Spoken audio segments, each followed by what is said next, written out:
As some of y'all know, I'm a huge Sonic fan. And I also was diagnosed with ADHD last year. Actually, I have my appointment with a psychiatrist tomorrow. I really want to check this video out because I actually started watching the autism version, which I actually am suspicious I have autism too. Have not got checked for that too. But I really want to check this video out by Mr. Fascinating. The deeper reason people with ADHD love Sonic. Now, I got my fucking Apple Watch dying.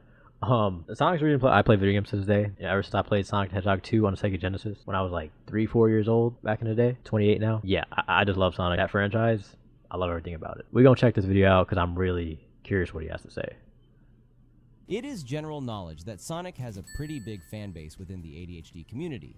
And you could point out the superficial. I used to always think it was a joke when they say like people with autism like Sonic, and then I was like things to like prove it. I think that's reasons funny. For it, like the quick reflexes, playstyle, and sensorial stimulation. But there is a deeper connection that many do not notice. People think ADHD is just about being distracted, but it's not actually about lacking focus. It's about craving freedom. And Sonic is the one character who doesn't just offer that freedom, he embodies it. We're trapped by our own mind. And in this video, we're going That's to what I explore thought why too. Sonic... I might pause a lot in this fucking video because I might have a lot I want to add too. At least when it comes to ADHD and shit.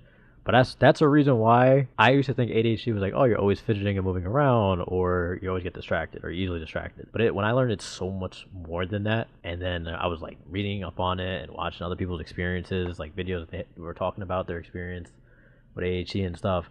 And then I talked to my psychiatrist, or found a psychiatrist, got diagnosed, and it is so much deeper than just not being able to focus. It goes so much deeper than that. It's crazy. And it explains every aspect of why I am the way I am to this day.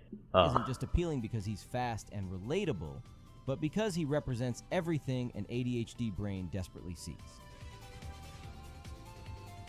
Dopamine?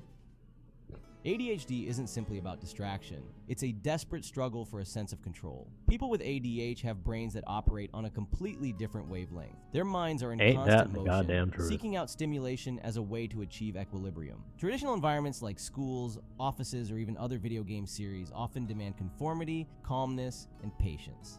Qualities that can feel like torture for someone whose brain thrives in chaos. And then there's Sonic. And that was a thing too before he gets to this point.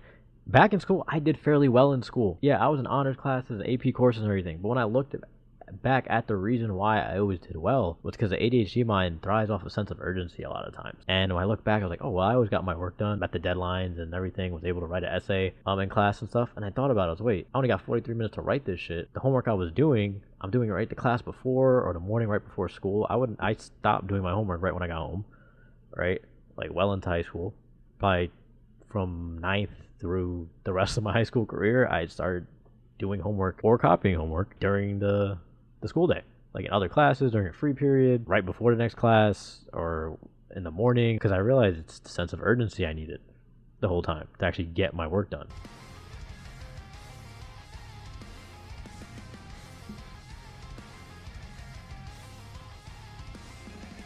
Sonic's world isn't just fast, it actively rewards impulsivity. Unlike most games that punish you for acting without thinking, Sonic's universe celebrates quick decisions, rapid movements, and relentless speed. Every choice is validated instantly by collecting rings, dodging obstacles, and feeling that exhilarating rush of acceleration.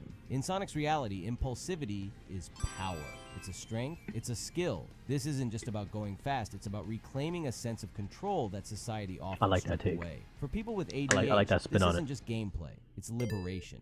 And in our own reality, when you are not bound by dated, unjust environments like the school system or workforce, but are truly creating and moving forward on your own, impulsivity and quick action is just as rewarded as when you're playing Sonic. Which explains why people with ADHD frequently become wildly successful once they finally find their real purpose. Finding that is where Sonic's philosophy comes in. The world wants to trap you into a neat little... So I gotta pause here again, because I feel like having ADHD set me back so much because I didn't know I had it. I didn't know what it, I didn't really know what it was. But when I realized, I'm like, why? I felt like I was always missing something, or why I couldn't push myself to a certain point. Or like, I would take the risk and, put the work in and do all that stuff. But then I would always either fall short or can't take that next step. Everybody around me would think I'm taking the proper steps and doing the right thing and everything. But then I would stop or something. And then I realized it stems from my ADHD. So I feel like if I had a grasp on that way earlier, I'd probably be where I want to be to this day, or at least way closer, honestly.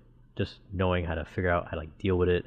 Even if it was because I take medication for it now. I don't know. I just feel like I'd be so much further, to be honest. It wants to tell you when you should wake up. It wants to tell you when you should arrive home. It wants to decide for you what you should do. But Sonic? Wait, sorry, go back.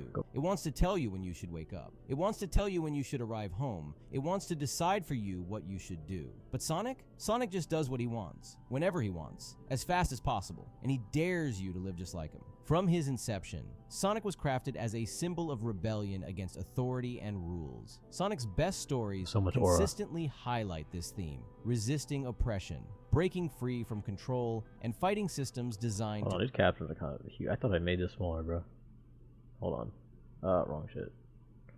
Subtitles, options, not background. Font size.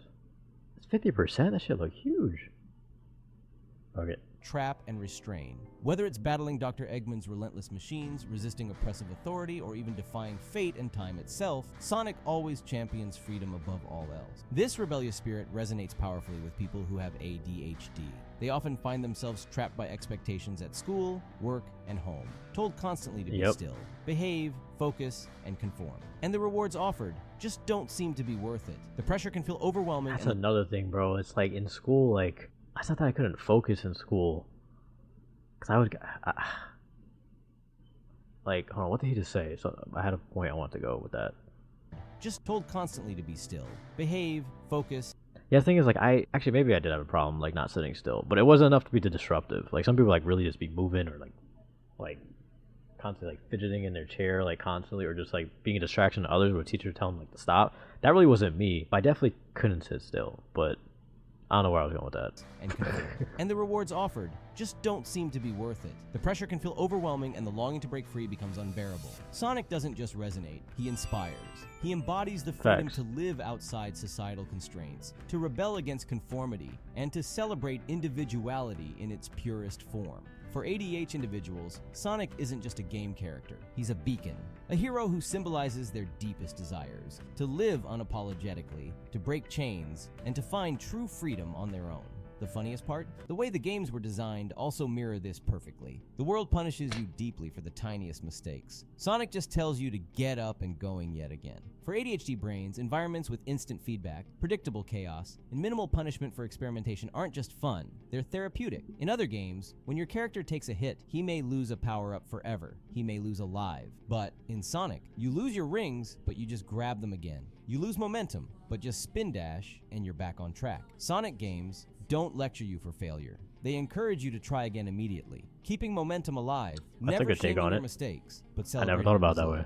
Sonic doesn't ask you to slow down or think carefully. He asks you to trust your instincts, commit fully, and keep moving. Even if your run of the level wasn't perfect the first time around, you can just try again until you perfect it. This philosophy is deeply comforting to people whose minds already operate at hyperspeed, constantly craving new I really never thought about it that way. It also trains your mind makes a lot of to damn keep searching sense. for continuous improvement. But even all of that is just the gameplay part. The levels are just as important. The world gives you incomprehensible tasks that barely have any reason to be done. Sonic gives you clear goals that are simple to get good at reaching. There's a reason Sonic's levels are iconic, and it goes far beyond visual appeal. People with ADHD aren't just drawn to Sonic zones because they're flashy or fun. There's something deeper, almost hypnotic, about the structure they provide. ADHD brains don't seek chaos for chaos's sake. They crave patterns they can master and repeat, rhythms that offer predictability within excitement. Sonic's level design delivers exactly that. Familiar sequences with just enough variation to feel fresh each time you speed through. Zones like Green Hill, Chemical Plant, or Speed Highway are built on this repeated yet evolving pattern. It's a comforting paradox, structured chaos. Sonic stages, with their intertwined pathways and rhythmic pace, offer a perfect reflection. Did I ever beat Sonic Mania? I feel like I gotta do that. Each zone feels like a dance, a rhythm that rewards you for pushing forward rather than hesitating. Once you notice this connection, you realize Sonic was always running with purpose. But deeper than that, Sonic was always loud and clear. Sonic isn't complex, but he is intense. And for someone with ADHD, I wish they continued Sonic X, bro. That intensity matters deeply. People with ADHD often experience emotions on a heightened scale, feeling joy, frustration, excitement, or anger more vividly than others. It's something difficult to express and even harder to be understood for. Sonic, though, lives this reality openly and fearlessly. He doesn't just feel, he moves. When he's happy, he bursts forward in a blur of motion. When he's angry, he confronts his foes head on, unfiltered. He doesn't hold back, he doesn't hesitate, and he doesn't I really fucked overanalyze. with this He video. experiences and expresses I ain't gonna fully lie. without shame or second guessing. For ADHD fans, this emotional clarity is powerful. Sonic validates the big emotions they carry inside, often misunderstood or dismissed as being too impulsive. That's another thing. Like when I learned about, because I'm a sensitive person. I always I grew up sensitive, and I realized though like certain things, like I harp on certain things or certain comments that people make, even if they're not about me. Sometimes it could be have to do with something maybe I feel strongly about or something, and it bothers me. And then I learned about like rejection sensitivity dysphoria, I think it's called, RSD. Then it explained it when I started getting medicated for my ADHD. Then it's so crazy because like I'm less sensitive, like not like less emotional, because I'm always still an emotional person, but it's like that annoying sensitivity I don't have anymore, or like it's harder to like I guess hurt my feelings or trigger me, or I just could shrug things off so much easier when I'm on my medication. Like that's my personal experience. It actually helps a lot with that. Or too dramatic. A lot of Sonic stories are made fun of for having loud, emotional cutscenes with very direct dialogue. Yet that is the genius of it. Through Sonic, I still gotta their play this emotional game, bro. I view still of gotta beat reality it. is portrayed as something admirable, passionate, heroic, and real. In a world that tells ADHD individuals their feelings are too intense, Sonic reassures them that intensity isn't a flaw. It's a superpower. He turns emotional extremes into bravery, impulsivity into heroism, and passion. Or that's another thing too. Sorry, I had to get into this. Like frustration and anger. Like I'm not an angry person. It takes a lot to get me like angry. But I notice when I'm like maybe editing a video or like messing around with, like parts on my PC or trying to like do something, or even like doing graphic design or something, I get very fucking annoyed at myself. Like I am like raging for like the smallest shit when things don't work or whatever. And I don't have these expectations for like other people, like when it comes to that. Like, but for myself, I get annoyed with like maybe because I expect a level, or I have expectations for myself when I'm doing shit like that. Like, oh, I should be able to do this and this and this. But when it's just not working, it pisses me the fuck off. When I'm medicated, that doesn't happen either. That's another thing I learned about myself.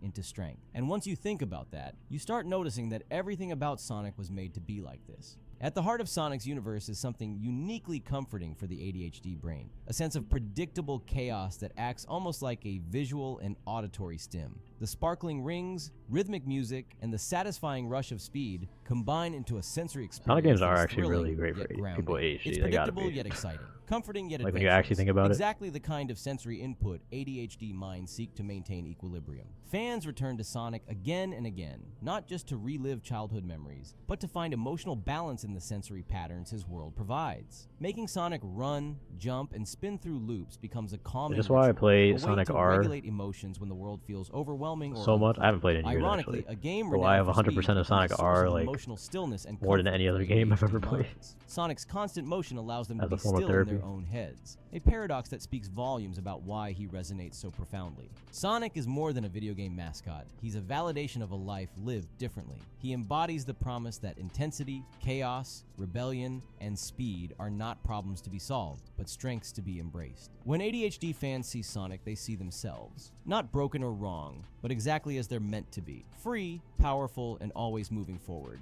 So, if this resonates with you, subscribe, and let's... W fucking video.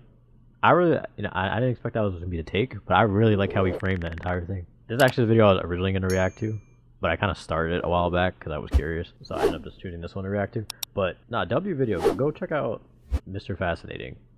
I'm going to subscribe to bro. This is fire. This is a fire video.